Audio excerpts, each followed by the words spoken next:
रतिया में DJ Shiv Narayan mix by Asgar Ansari.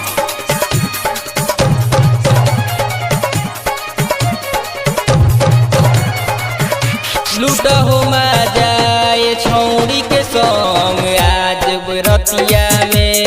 लूट हो मजा ये छौड़ी के संग आज के रतिया में। बारात आज जाई मजा हो बड़ाई कि आज बरतिया में, कि आज बरतिया में। लूट हो मजा ये छौड़ी के संग आज के रतिया में। लूट हो मजा ये छौड़ी के संग आज के रतिया में। शिव नारायण डीजे शिव नारायण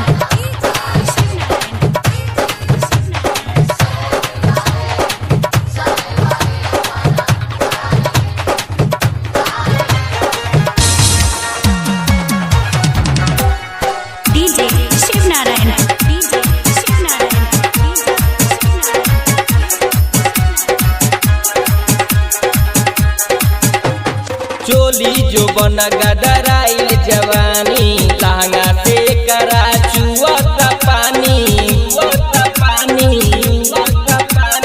चोली जो बन गदराइल जवानी लहंगा से करा चुअता पानी।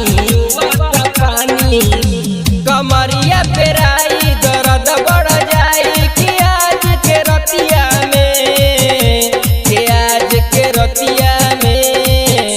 लूट हो मजा ये छौड़ी के संग आज बरतिया में। लूट हो मजा ये छौड़ी के संग आज बरतिया में। डीजे शिव नारायण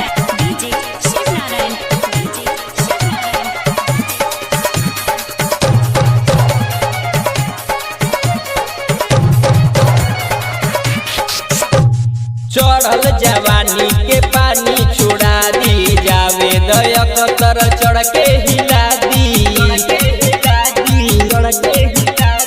चढ़ल जवानी के पानी छोड़ा दी जावे दयकतर चढ़ के हिला दी।